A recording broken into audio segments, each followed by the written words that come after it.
Hello and welcome students. हमारा आज का जो लेक्चर है वो हमारा पार्ट 3 है। हमारा जो चैप्टर चल रहा था which is lifeline of national economy, उसका हमारा 3rd पार्ट है आज के। ठीक है, देखिए हमने लाइफलाइन कितनी पढ़ी थी? 4 लाइफलाइंस पढ़ी थी। ठीक है, फर्स्ट हमारी लाइफलाइन कौन सी? मीन्स ऑफ ट्रांसपोर्ट, ये हमारा फिनिश हो गया। सेकेंड लाइफलाइन कम्युनिकेशन, ठीक है, ये भी फिनिश हो गया है। अब हमारा ट्रेड है टूरिज्म, 2 लाइफलाइन बची हुई है, ये दोनों मैंने कंप्लीट करवा दी। ठीक है, तो आज के लेक्चर में हम ट्रेड एंड टूरिज्म पढ़ेंगे। ठीक है, ये दोनों लाइफलाइन। ठीक है, सबसे पहले हम पढ़ते हैं ट्रेड। ठीक है, ट्रेड जो हमारी 3rd लाइफलाइन है और इम्पोर्टेंट लाइफलाइन भी। ठीक है, for the economic growth. Okay, so it is the basic concept of economy of buying and selling. ठीक है, बेचने और खरीदने का एक बेसिक क्या है कॉन्सेप्ट है किसका? इकोनॉमी का, ट्रेड। ठीक है, ये है exchange of goods between people, states and countries. ठीक है, इसमें क्या होता है? जो ट्रेड होता है इसमें क्या है? बस बेसिक प्रिंसिपल है किसका? Exchange of goods between people and countries. ठीक है, गुड्स का एक्सचेंज करना किसके किसके बीच में? पीपल्स और डिफरेंट कंट्रीज के बीच में। ठीक है, उसी को हम ट्रेड कहते हैं। This is the basic concept. ठीक है, अब हम समझते हैं टाइप्स ऑफ ट्रेड। ठीक है, टाइप्स ऑफ ट्रेड। ट्रेड हमारे बेसिकली 2 टाइप्स का होता है। कौन कौन सा? Domestic trade and international trade. ठीक है, फर्स्ट हमारा डोमेस्टिक ट्रेड है एंड सेकेंड है हमारा इंटरनेशनल ट्रेड। ठीक है, इंटरनेशनल ट्रेड। अब जो ये हमारी टाइप्स है ये भी फर्दर 2 पार्ट्स में डिवाइड है। ठीक है, हमारा डोमेस्टिक ट्रेड 2 पार्ट्स में डिवाइड होता है जिसको हम बोलते हैं पहला होलसेल ट्रेड, सेकेंड है हमारा रिटेल ट्रेड। ठीक है, रिटेल ट्रेड। वही इंटरनेशनल ट्रेड भी 2 टाइप्स में डिवाइड होता है। वो कौन कौन से? इंपोर्ट ट्रेड या इंपोर्ट और एक्सपोर्ट। ठीक है, इंपोर्ट और एक्सपोर्ट, इंपोर्ट एंड एक्सपोर्ट। ठीक, तो ये हमारा क्या है? Flow chart of trade. ठीक है, ट्रेड के 2 टाइप्स होते हैं, domestic trade, international trade. Further उसको डोमेस्टिक ट्रेड को हम डिवाइड करते हैं किसमें? होलसेल एंड रिटेल ट्रेड में।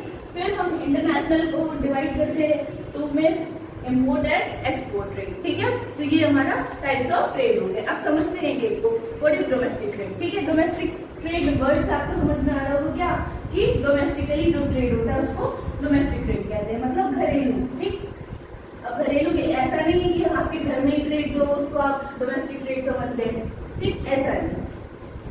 डोमेस्टिक का मतलब होता है पर्टिकुलर कंट्री के अंदर। ठीक है, तो डोमेस्टिक ट्रेड फर्स्ट हम पढ़ते हैं domestic trade.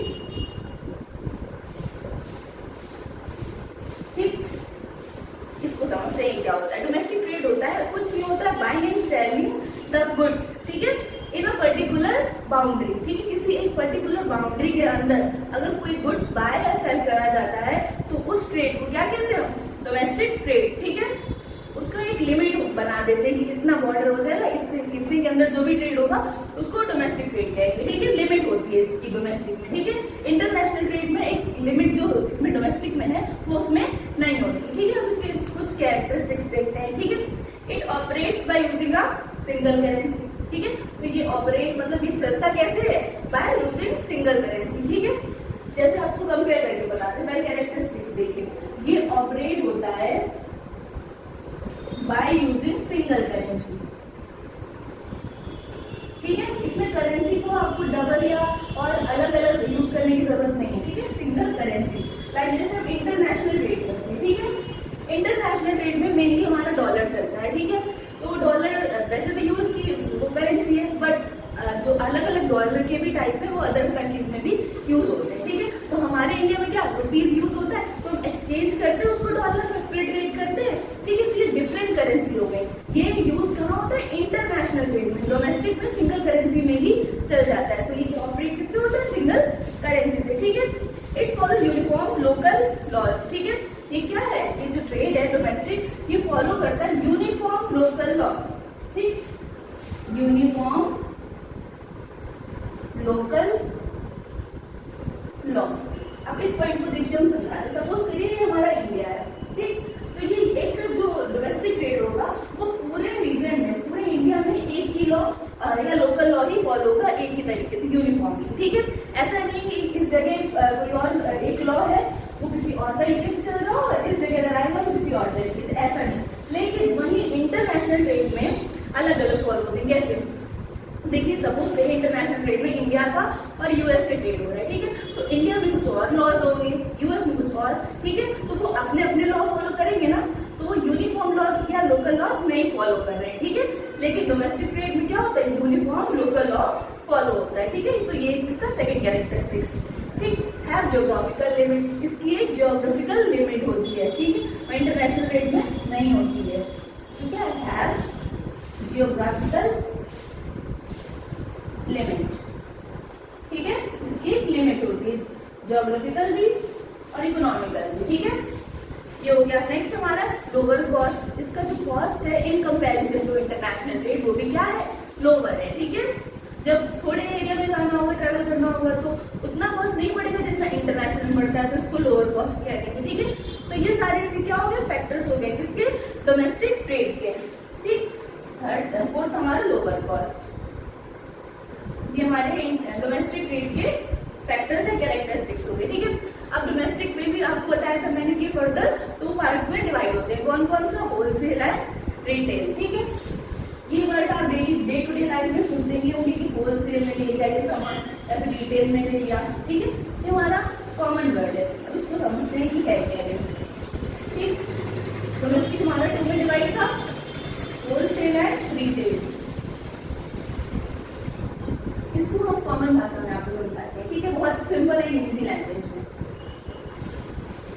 Wholesale and retail, देखिए होलसेल जो ट्रेड होता है उसमें क्या होता है कि हम बल्क में सामान ले लेते हैं, ठीक है, फिर हम उसको एक एक करके कस्टमर को बेचते हैं। इसमें इनडायरेक्ट प्रोसेस होता है ट्रेड का, ठीक है।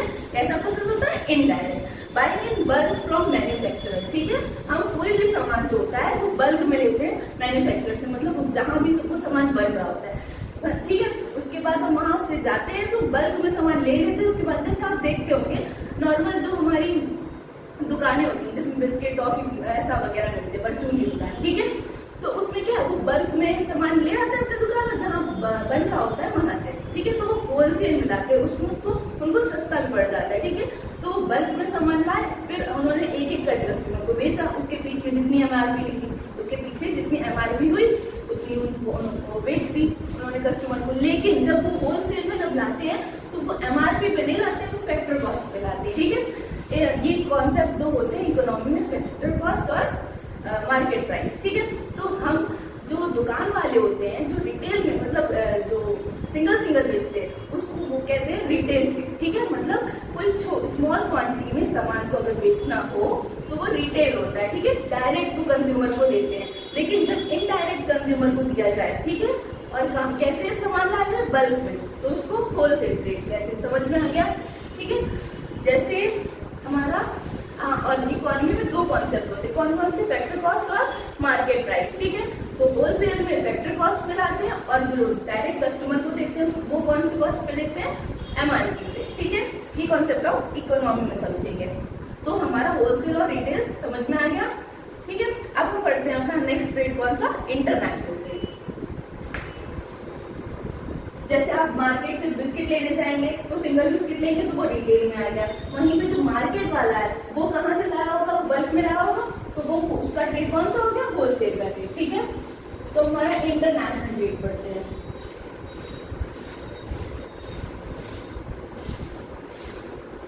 इंटरनेशनल ट्रेड, जो ट्रेड इंटरनेशनली हो वो इंटरनेशनल ट्रेड होता है, जैसे other one country to other country, ठीक है।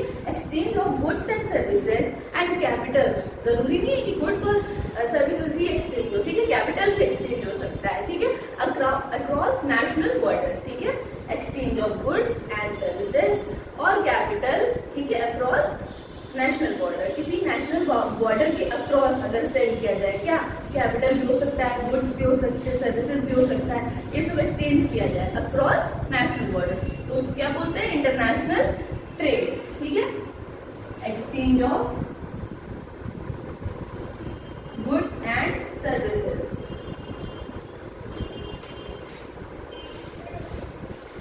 Across national border.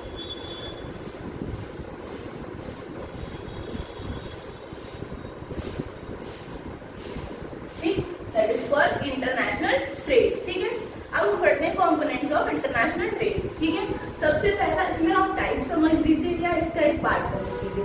International trade करने के लिए हमको सबसे ज्यादा रिक्वायरमेंट होती है इम्पोर्ट एंड एक्सपोर्ट की। आप इसके टाइप भी समझ सकते हैं और इसके ऐसा कंपोनेंट भी समझ सकते हैं। ठीक है, तो इम्पोर्ट एंड एक्सपोर्ट इन दोनों टर्म में बहुत कंफ्यूजन होता है, बहुत अच्छे से आपको समझाते हैं। देखिए, इम्पोर्ट क्या होता है और एक्सपोर्ट क्या होता है, बहुत अच्छे से सुनिएगा, दोनों में बहुत कंफ्यूजन होती है। ठीक है, देखिए, एक टर्म है इम्पोर्ट और एक टर्म है एक्सपोर्ट, और वहीं पे एक बैलेंस ऑफ ट्रेड टर्म होता है। उसका मतलब होता है जब import is equals to export होता है, उसी को हम क्या कहते हैं, बैलेंस ऑफ ट्रेड। ठीक है, अब समझते हैं इम्पोर्ट क्या होता है और एक्सपोर्ट क्या होता है। सपोज करिए ये इंडिया है, ये यूएसए है। ठीक है, ये दोनों टर्म्स किसी एक कंट्री के रिस्पेक्ट में होते हैं। ठीक है, जो एक कंट्री के रिस्पेक्ट में अगर इम्पोर्ट होगा तो दूसरी कंट्री के लिए दूसरी कंट्री के लिए वो एक्सपोर्ट होगा। तो हम एक कंट्री के पर्सपेक्टिव से बढ़ते हैं। ठीक है, तो देखिए, इम्पोर्ट वो होता है जब हम अपनी कंट्री में किसी दूसरी कंट्री से कुछ मंगाते हैं। ठीक है, कोई सामान मंगाया है, कोई भी कुछ मंगा लिया है, सर्विसेज मंगा ली, तो क्या होता है किसी अदर कंट्री से जब हमारी कंट्री में आता है तो वो जो ट्रेड होता है वो इम्पोर्ट होता है। ठीक है, और जब हमारी कंट्री में कुछ प्रोडक्शन हुई, कुछ ज्यादा हो गई, ठीक है, या फिर हमने अगर अपनी कंट्री से किसी और कंट्री में कोई सामान भेजा या सर्विस भेजी, तो वो क्या होता है, एक्सपोर्ट होता है। ठीक, समझ में आ गया, क्लियर हो गया। ठीक, इम्पोर्ट क्या होता है, किसी अदर कंट्री से हमारी कंट्री में अगर कुछ आया, ठीक है, किसी का ट्रेड हुआ, तो वो कौन सा होगा, इम्पोर्ट। ठीक है, और एक्सपोर्ट वो होगा जब हम अपनी कंट्री से किसी और कंट्री में कुछ भेजेंगे। ठीक है, वो एक्सपोर्ट होता है। ठीक, ये दोनों टर्म क्लियर हो गए। तो क्या है, ट्रेड में ये दोनों कंपोनेंट्स बहुत ज्यादा इंपॉर्टेंट होते हैं। ठीक है, अगर इम्पोर्ट एक्सपोर्ट नहीं होगा तो कैसे हो जाएगा हमारा इंटरनेशनल ट्रेड। ठीक है, तो इंटरनेशनल ट्रेड के लिए इम्पोर्ट एंड एक्सपोर्ट जरूरी है। ठीक है, तो ये कंपोनेंट हो गया। सेकेंड कंपोनेंट है टाइप्स ऑफ इंटरनेशनल ट्रेड। अब छोटे टाइप्स होते हैं इंटरनेशनल ट्रेड के, वो होते हैं bilateral trade and multilateral trade. कौन कौन से होते हैं, बाइलेटरल एंड मल्टीलेटरल ट्रेड। इसमें यूनिलेटरल नहीं होता है, क्योंकि ट्रेड के लिए हमें दो बॉडीज तो चाहिए ही चाहिए। ठीक है, अगर मिनिमम दो बॉडी नहीं होगी तो हम इंटरनेशनल ट्रेड करेंगे कैसे। ठीक है, इसलिए बाइलेटरल और मल्टीलेटरल ट्रेड होता है। ठीक है, ये टाइप्स है, छोटे से टाइप्स। ठीक, बाइलेटरल मतलब दो कंट्रियों के बीच में कोई भी दो कंट्री हो सकती है। ठीक है, मल्टीलेटरल मतलब मल्टीपल कंट्रीज के बीच में। ठीक है, जैसे अगर इंडिया और यूएसए के बीच में ट्रेड हुआ तो वो इसमें आ जाएगा मल्टीलेटरल में। लेकिन सपोज करिए इंडिया, फ्रांस, जापान, यूएसए और डिफरेंट कंट्रीज के बीच में अगर ट्रेड हुआ तो ये कौन सा हो जाएगा, मल्टीलेटरल ट्रेड। ठीक है, समझ में आएगा। ठीक है, नेक्स्ट इसका कंपोनेंट है इनहैंस ग्लोबल सप्लाई चेन। ठीक है, जो हमारा इंटरनेशनल ट्रेड है वो क्या करता है, इनहैंस करता है किसको, हमारी ग्लोबल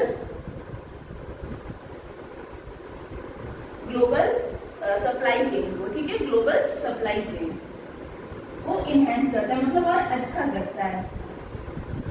इससे ये भी बेनिफिट है, सपोज करिए कोई चीज हमारी इंडिया में नहीं मिलती है, ठीक है, तो वो अगर हम अदर कंट्री से इंपोर्ट करवा लेंगे तो हमको उसका भी बेनिफिट मिल जाएगा। या फिर किसी और कंट्री में कोई चीज नहीं है, हमारी कंट्री में ज्यादा है या हमारी कंट्री में होती है, तो हम वो एक्सपोर्ट करके काम चला लेंगे ना, तो इससे क्या होगा, हमें हर चीज का बेनिफिट मिल सकता है। ठीक है, तो ये इसलिए बेनिफिशियल है हमारा इंटरनेशनल ट्रेड।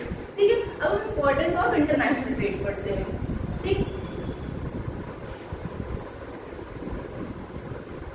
इम्पोर्टेंस,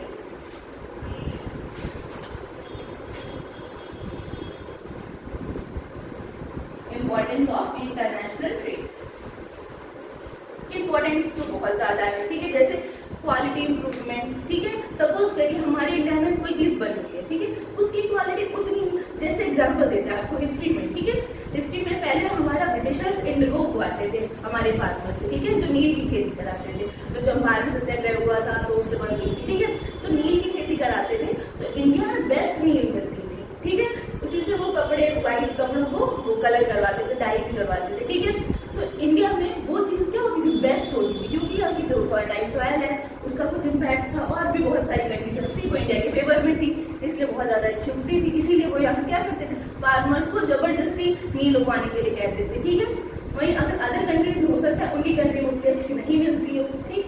तो क्या है ये फायदा हुआ, तो यही है कि क्वालिटी इंप्रूवमेंट, क्वालिटी का इंप्रूवमेंट होता है जिससे इंटरनेशनल ट्रेड से। तो फर्स्ट इंपॉर्टेंस है इसकी क्वालिटी इंप्रूवमेंट।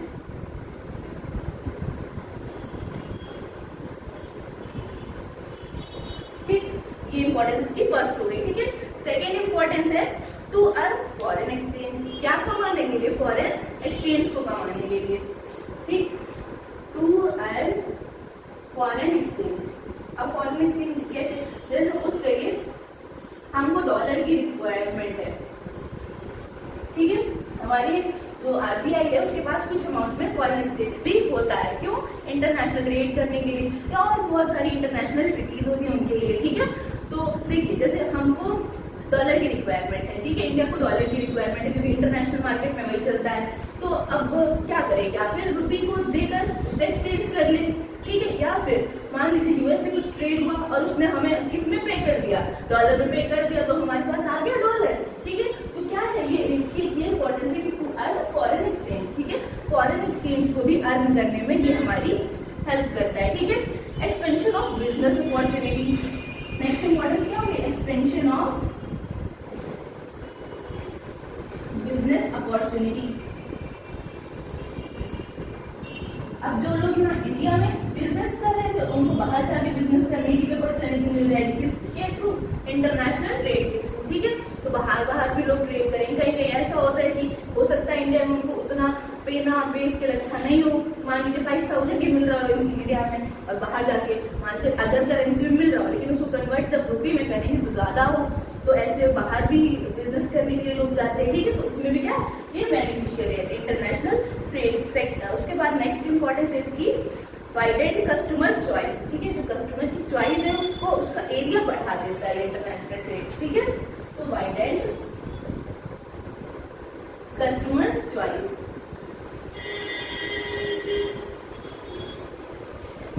देखिए एक लिमिटेड चॉइस होगी, अगर एक ही कंट्री में रहेगा कोई पर्सन है, ठीक है, कोई भी कस्टमर है, वो अगर इंडिया में रहेगा तो एक उसको लिमिट में ही चीजें मिलेंगी, इंडिया बस यही मिलता है। लेकिन अगर इंटरनेशनल ट्रेड होगा, बाहर कंट्री में वो जाएगा, उसे ट्रेड करेगा, तो क्या है उसको अदर ऑप्शंस भी मिल जाएंगे, ठीक है। तो उसकी सोच या उसकी चॉइस क्या होगी, वाइडेड होगी, ठीक है। तो इसमें भी हेल्प करता है। नेक्स्ट हमारा इंपॉर्टेंस है प्रमोट्स इनोवेशन, ठीक है।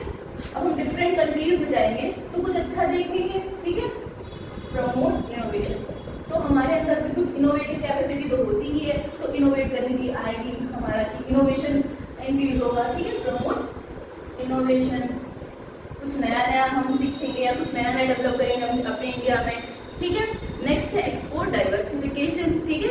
एक्सपोर्ट में क्या होगा, डाइवर्सिफिकेशन होगा, मतलब अगर हम किसी एक कंट्री को एक्सपोर्ट कर रहे थे तो अगर ज्यादा इंटरनेशनल ट्रेड होगा तो हम क्या बहुत सारी कंट्रीज को एक्सपोर्ट कर सकते, तो डाइवर्सिफिकेशन आ जाएगा किसमें, इंटरनेशनल ट्रेड में।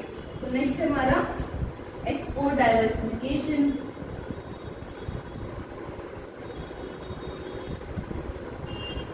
ठीक, ये हमारा इंपॉर्टेंस हो गया।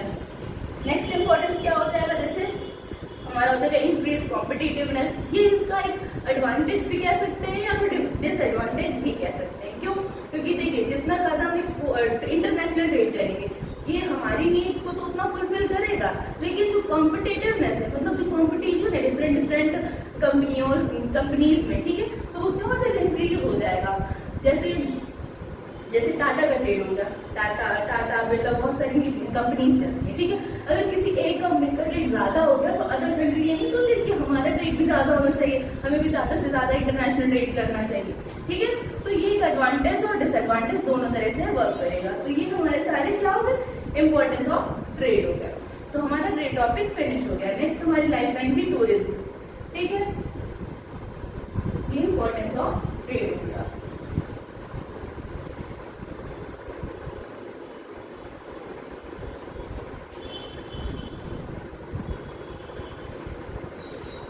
लास्ट लाइफ लाइन हमारी टूरिज्म है, ठीक है। टूरिज्म सबसे पहले आप ये ध्यान रखिए,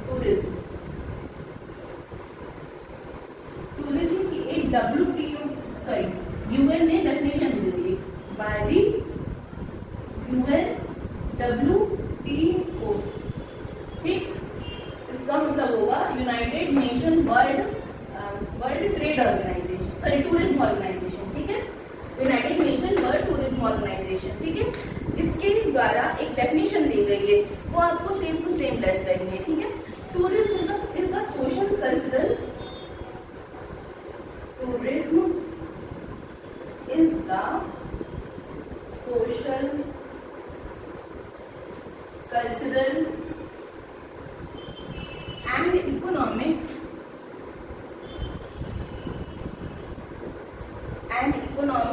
phenomena which entails the movement of phenomena which entails the movement of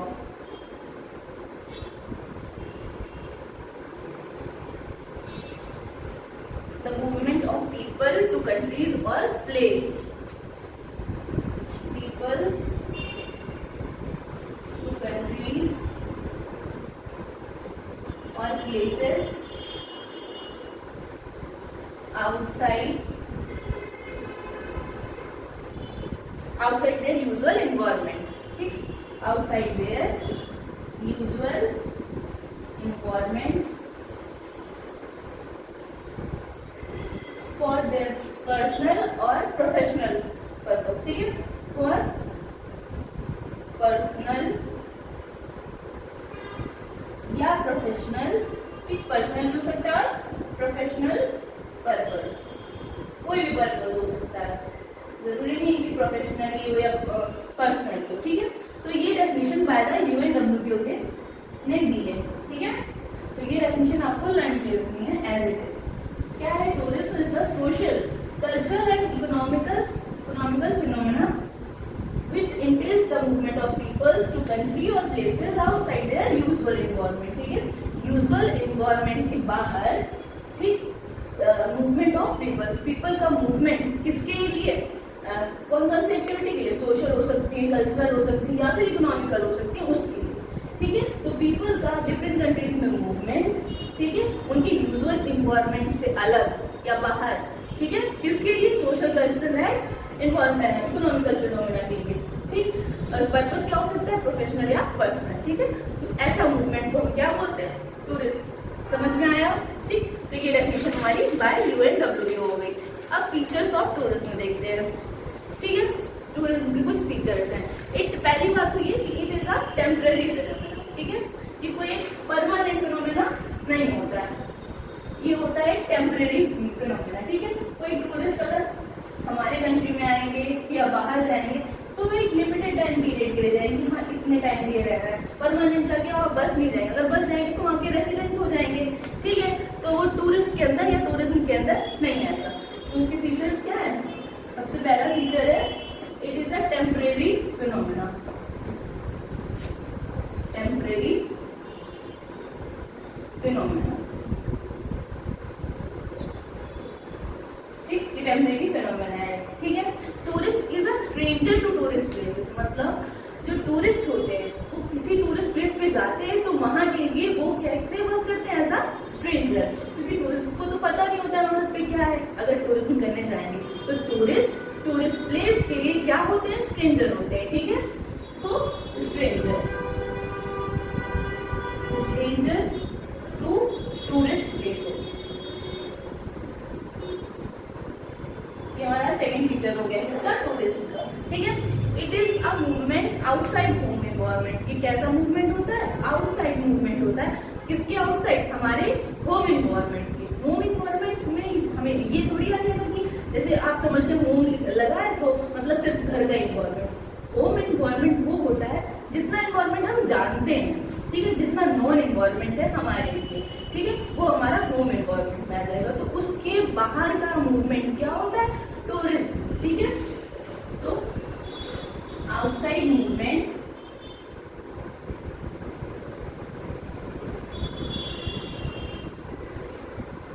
और outside movement from our home environment, from our home environment, ठीक है, ये हमारा नेक्स्ट फीचर हो गया किसका, टूरिज्म का। ठीक है, it is an activity selected by the choice of people. ये एक ऐसी एक्टिविटी है जो by the choice of people, people की चॉइस से ही होती है। अगर पीपल नहीं चाहेगा तो टूरिज्म नहीं कर सकता। ठीक है, ये ऐसी एक्टिविटी है कि जो पीपल की चॉइस पर डिपेंड होती है। ठीक, choice of people.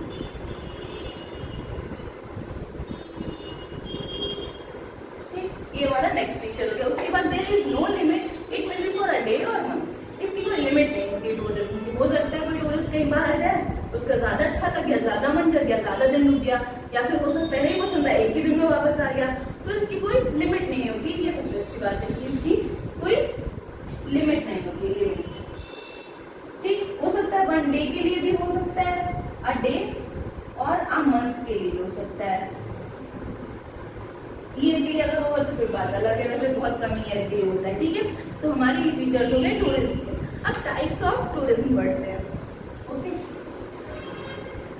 Types of tourism में बहुत सारे टाइप्स आ सकते हैं। ठीक है, तो हम आपको कुछ मेजर टाइप्स बताते हैं, टाइप्स ऑफ टूरिज्म।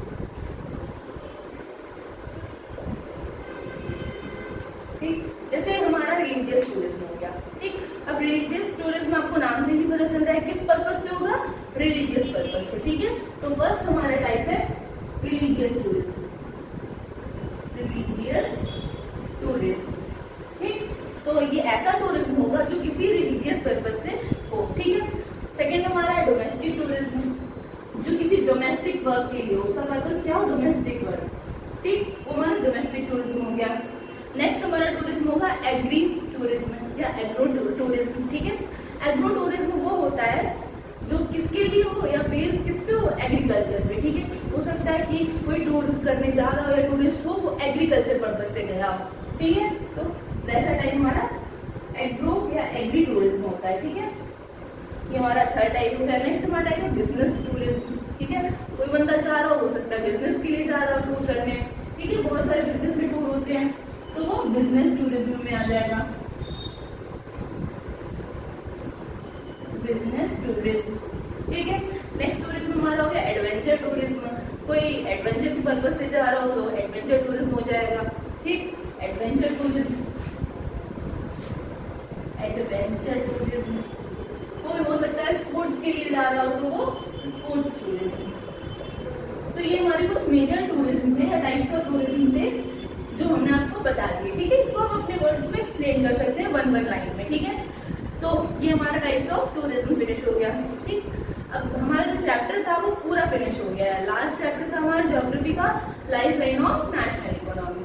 कुछ क्वेश्चंस हैं जो इस चैप्टर से, बेसिकली इस चैप्टर से आते हैं। ठीक है, हमारे बोर्ड एग्जाम्स में, तो वो हम आपको थोड़ा सा बता देते हैं, उसकी आप प्रैक्टिस कर लीजिएगा। मैंने सब आपको वीडियो में हमारे लेक्चर में समझाया हुआ है। अगर नहीं समझना है दोबारा देख लीजिएगा और अपने मन से आंसर को राइट करने की कोशिश करिएगा। ठीक है, तो कुछ इंपॉर्टेंट क्वेश्चंस है फॉर दी बोर्ड एग्जाम्स, वो आप नोट डाउन कर लीजिए इस चैप्टर के। ठीक है, क्योंकि ये इंपॉर्टेंट चैप्टर था, इसीलिए मैंने इसको आपको अच्छे से और बेसिक से समझाया। ठीक है, क्वेश्चन 1,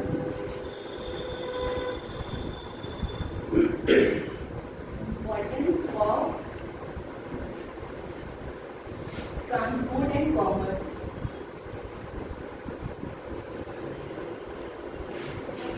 Transport and commerce.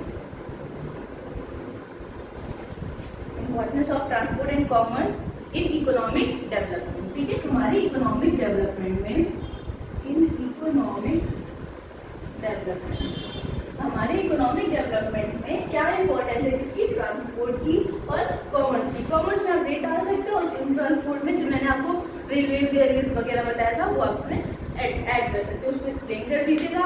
अगर आपको उसमें कुछ डायग्रामेटिक रिप्रेजेंटेशन करनी हो या फिर पोर्ट्स बताने हो या नेशनल हाईवेज बताने हो रेलवेज में, या तो उसको आप बता सकते हैं। मैंने आपको हाईवेज बताए थे, नेशनल हाईवे 5 है। ठीक है, तो वो सब आप ऐड ऑन कर सकते हैं पॉइंटर वाइज, जिससे आपको एक्स्ट्रा मार्क्स मिलेंगे। ठीक है, next question, advantage of waterways and airways. ठीक, एडवांटेजेस ऑफ